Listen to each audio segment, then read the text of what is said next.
Bonjour, bonjour. Alors, FAQ, des 5000 abonnés, vous êtes 5000 maintenant, un peu plus d'ailleurs. Je pense que 5000 c'est un petit peu le plafond de verre, hein. Je pense que je ferai pas beaucoup plus, mais je suis hyper content d'être à 5000. Alors évidemment, merci beaucoup à tous de me suivre. Euh, je sais pas trop pourquoi, mais merci, c'est cool. Du coup, je vous ai demandé de me poser quelques questions pour la FAQ. Et à la fin, c'est moi qui vous poserai les questions. Je vais essayer d'aller vite parce que j'ai que 20 minutes, hein, évidemment, comme d'habitude. À la fin, c'est moi qui vous poserai des questions et je vous permettrai de gagner. Vous pourrez gagner soit WeLive, c'est vous qui choisissez, soit Autonal. Voilà, si vous en avez un des deux, ben, au moins il y a le choix entre un des deux titres. Alors, je vous fais pas gagner Nightwing, qui est ma meilleure lecture du moment. Franchement, je viens de le finir, je me suis régalé, c'est très bien. Ou Joker, qui est ma prochaine lecture. Mais je vous fais gagner un de ces deux titres de chez 404 Comics, 4 titres qui sont recommandés sur la chaîne, que j'ai vraiment beaucoup aimé. Autonal, qui était sorti en fin d'année dernière, et WeLive, qui est sorti là tout récemment. Ce sera à vous de choisir, mais ça, ce sera pour la fin de la vidéo. On va commencer par vos questions à vous. Alors, les questions sont un peu dans le désordre, parce que j'ai noté au fur et à mesure, et des fois j'étais pas forcément... Bon bref. Comics du bazar. Alors pardon, si je n'ai pas retenu vos questions, c'est qu'elles ont déjà été répondues parfois dans d'autres vidéos FAQ, ou alors quand on me posait des questions trop indiscrètes. Comics du bazar, on me demande, penses-tu que Jason Aaron est un bon scénariste? Je dirais pas que c'est un mauvais scénariste. Maintenant, je n'achèterai pas un comic sur son nom. J'ai pas aimé ses torts. C'est Avengers, ça va du bien au pas top. Et je trouve qu'il fait il fait un travail de commande en fait. Voilà. Et j'ai pas vraiment lu ce qu'il a fait ailleurs. Ou alors peut-être que j'en ai lu mais j'en ai pas le souvenir. Mais bref, en tout cas, c'est pas un scénariste qui m'a marqué, mais je dirais pas que c'est un mauvais scénariste pour autant, hein. Parce que des mauvais scénaristes, il y en a d'autres. C'est pas le cas de Jason Aaron. Mais c'est pas non plus un scénariste pour lequel j'achèterais un comics parce que c'est écrit en gros Jason Aaron. Comme Tom Taylor peut me faire acheter un comics en ce moment, parce que celui-ci j'ai quand même hésité, et puis finalement j'ai eu confiance en Tom Taylor, et j'ai eu confiance aux gens qui m'ont dit sur Twitter, si vas-y lis-le, c'est vraiment bien, et bien joué les gars, merci de vos conseils, parce que c'était vraiment cool. Prof Pixel me demande, m'a posé une question à laquelle j'avais déjà répondu, mon duo sur lequel je voulais voir un duo de scénaristes et de dessinateurs que j'aurais voulu voir sur une série, bon, bah, Bendis, Liefeld évidemment, j'ai déjà répondu à cette question.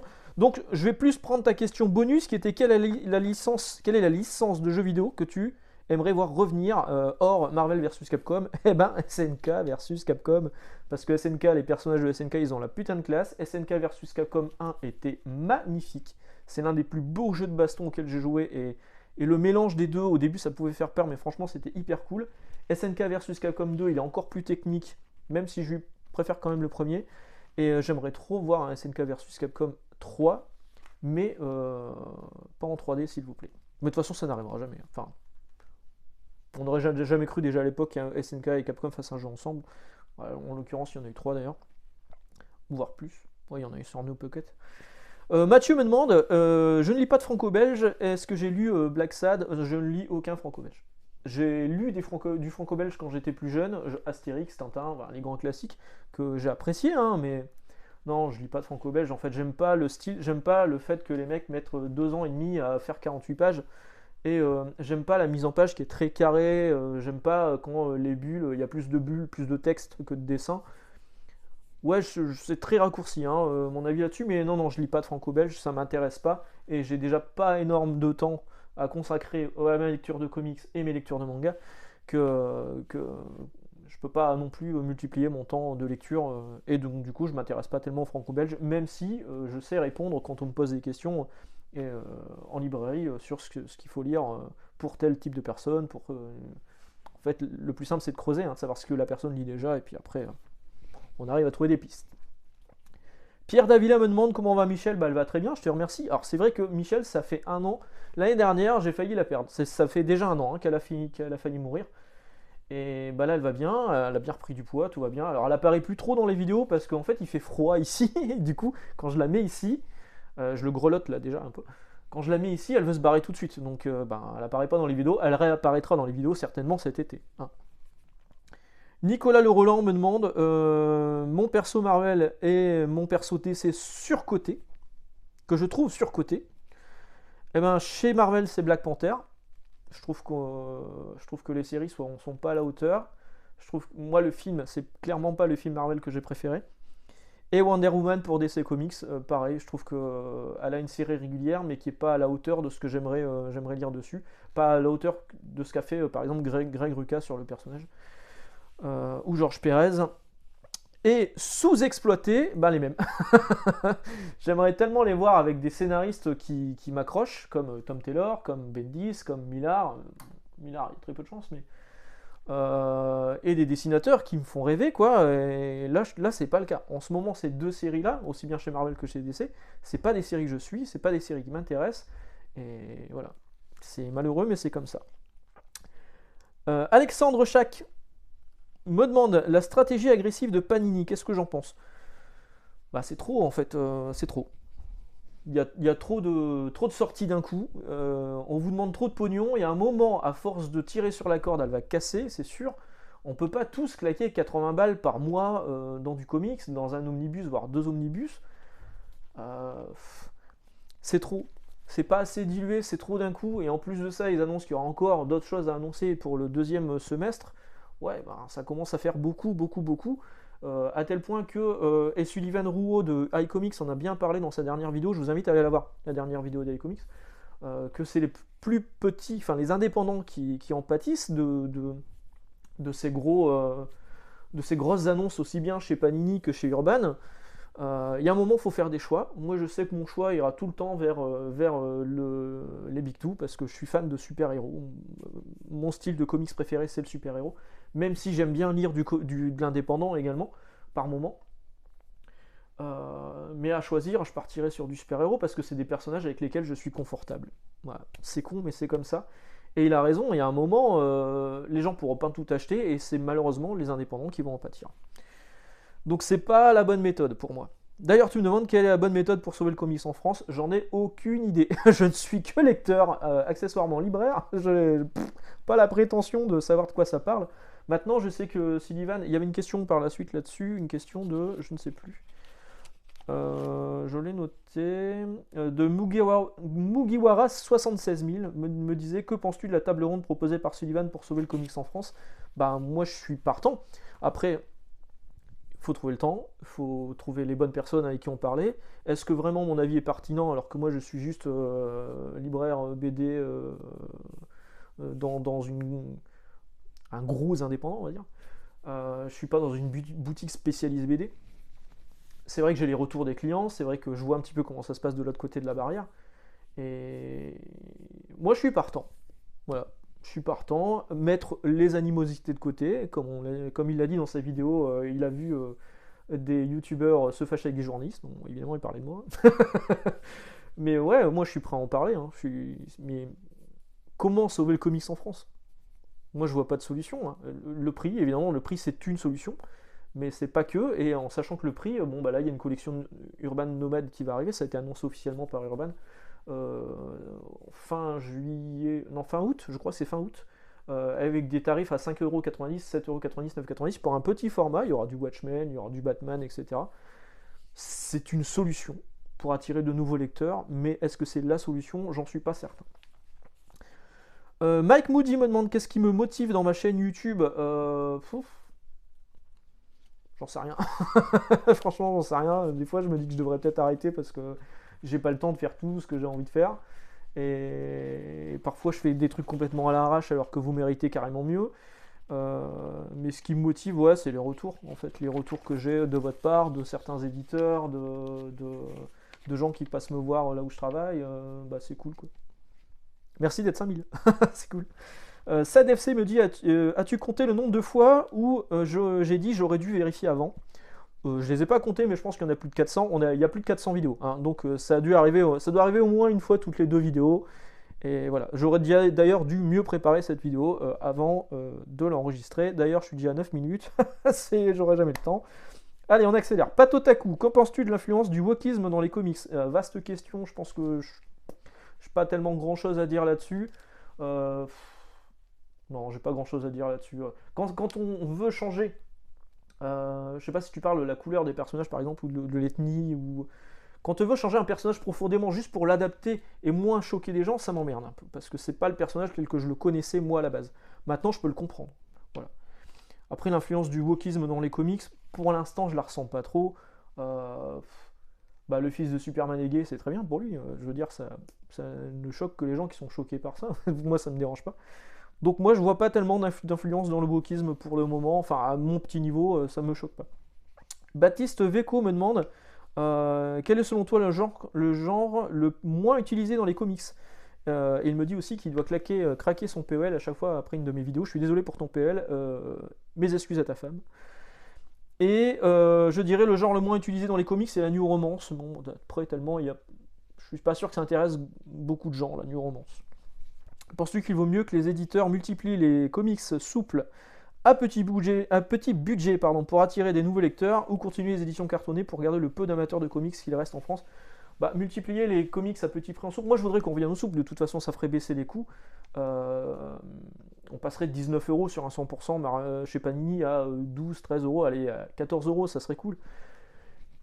Mais non, garder les éditions cartonnées, moi ça m'intéresse pas. Ça m'intéresse pas, surtout que c'est de plus en plus cher et c'est de plus en plus... Non, moi je suis content qu'on tente de nouvelles choses maintenant.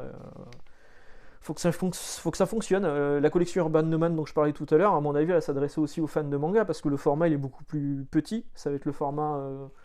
C'est pas un format manga, hein, c'est un peu plus grand qu'un format manga. C'est un peu comme les formats next-gen chez Panini. Mais ça peut attirer un public manga. Voilà, à voir. Randy Christopher Chalmers me dit mon avis sur 3 Jokers. J'ai fait une vidéo là-dessus, je t'invite à aller voir cette vidéo.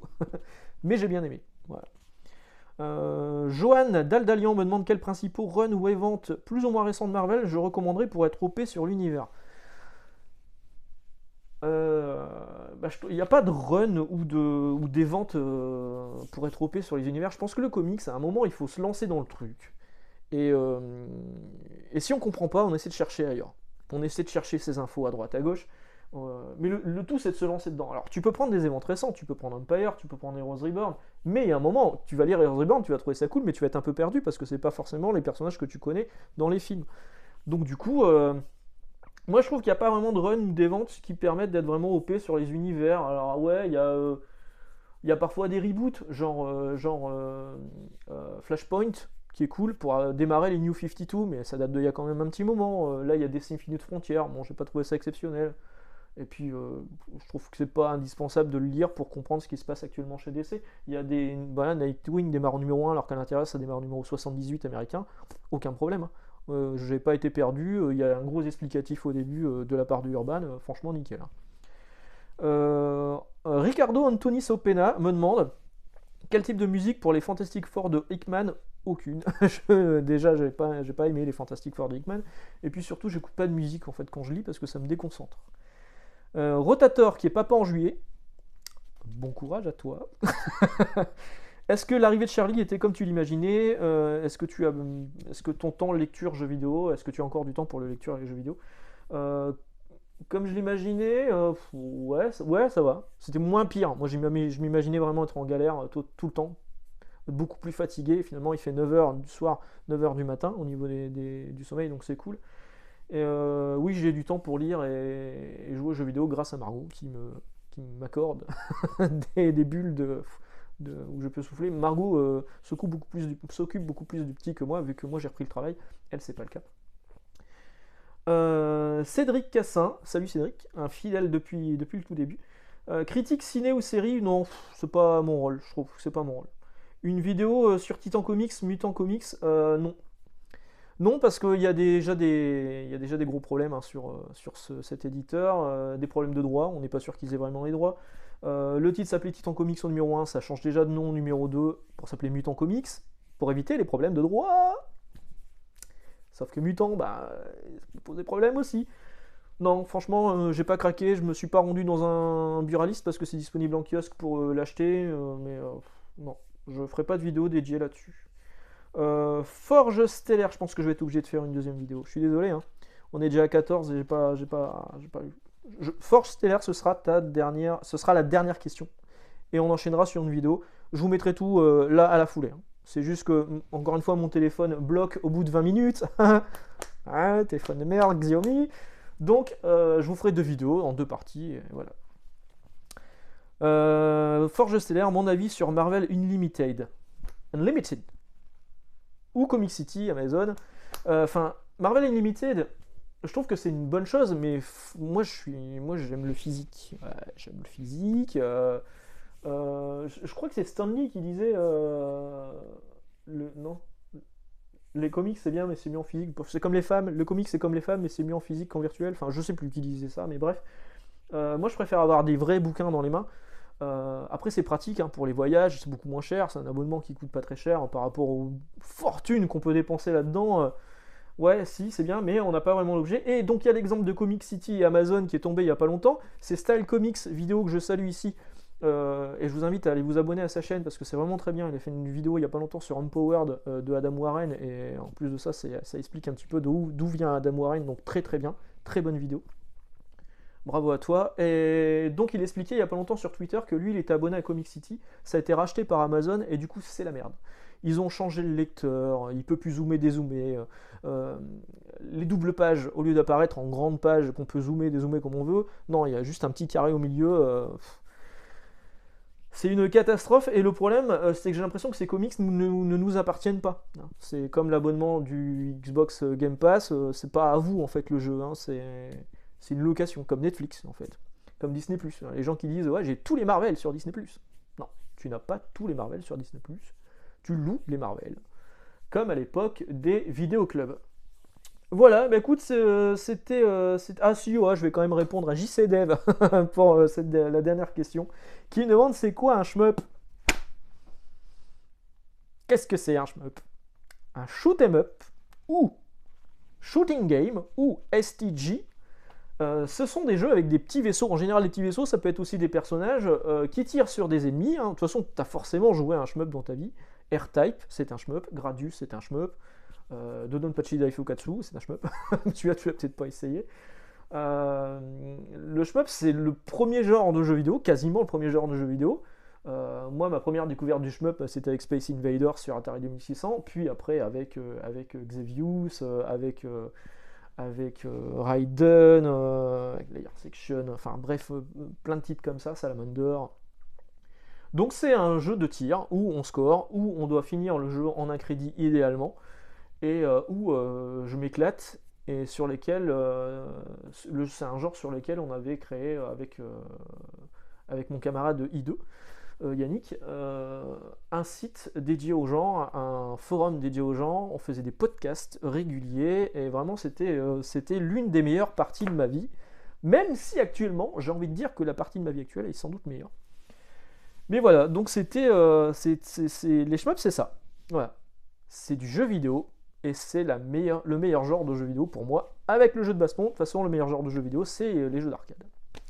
Voilà. Bon, on se retrouve dans 5 minutes. Hein. Moi, je coupe cette vidéo, j'en relance une seconde, et puis on se retrouve tout de go. A tout de suite.